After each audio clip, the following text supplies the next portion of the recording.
Hey everyone, I'm Richard, this is Grey Wizard Gaming, and today I'm just doing a short overview of what is Abyss, the game from Bombix, which I believe is now owned by Asmodee, like almost every other board game company in the world.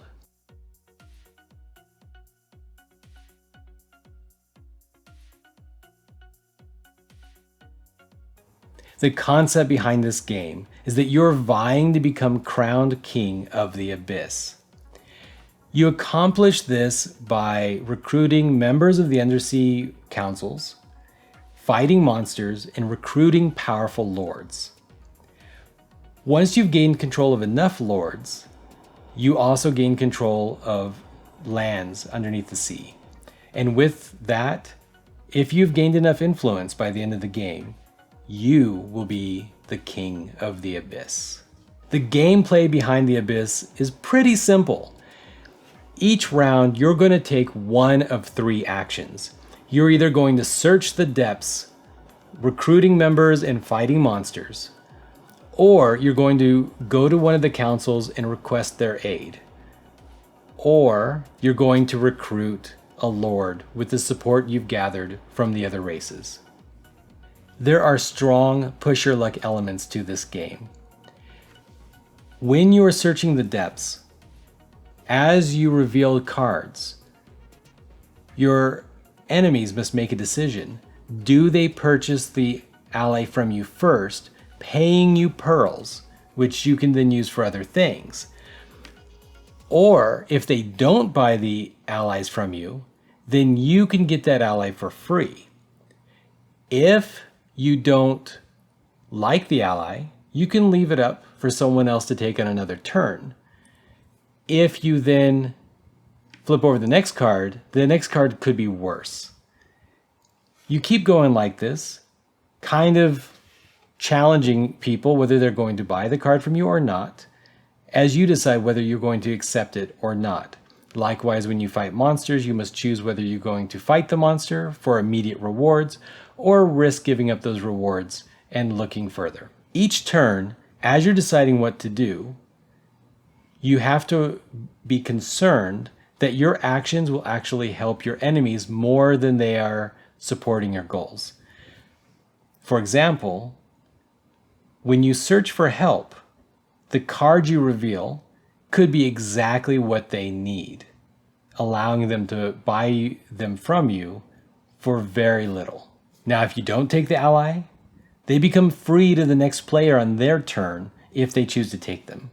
When you recruit a lord, leaving only 3 left, you're allowing the next player to not only recruit a lord, but also gain 2 pearls.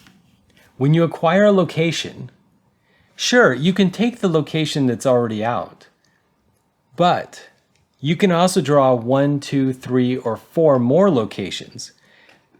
But what happens when you draw 4? Sure, you have a lot of locations to choose from, and you can take the best one. But what happens to the other 3? Well, they go out, making the next player to acquire a location that much better. At some point, someone's going to recruit a lord, and there won't be enough to fill up the court. Alternatively, someone will take their 7th lord. Either way, once either of those things happen, you have triggered the end game. At that point, you finish playing your round, everyone else plays one last round, and you then add up all of your influence.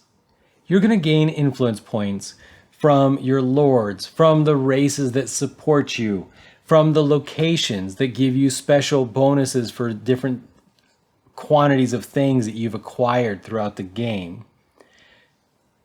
At the end, whoever has the most influence, you're the king of the Abyss, something. Big boss monster, I don't know. You are the big kahuna dominating the Abyss, and you've won, which is really all that matters. Out of the box, the game only supports 4 players. Also, a lot of the game components are a little simple for me as a person who likes kind of bigger, more complex games.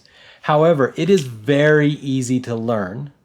And if you buy the expansions, one of the expansion adds a 5th player.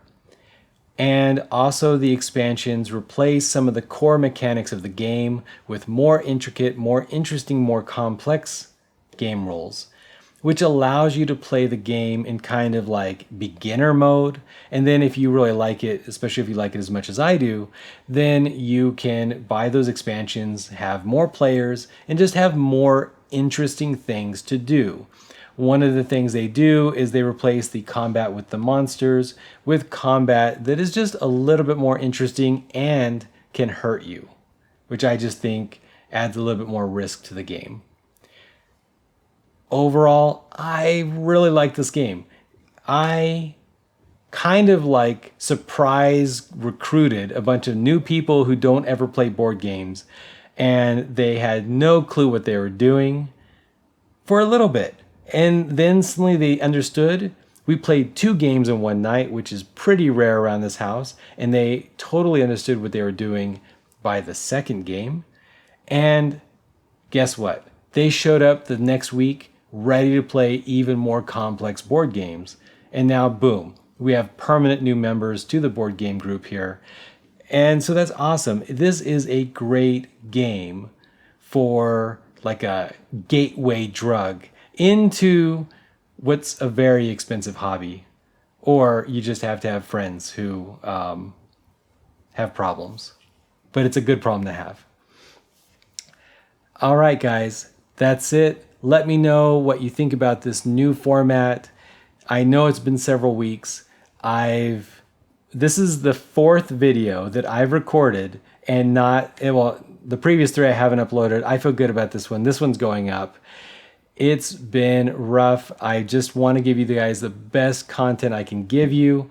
And that means that if the content doesn't satisfy my quality standards, I'm just not putting it up anymore, guys. So let me know what you think, and bye.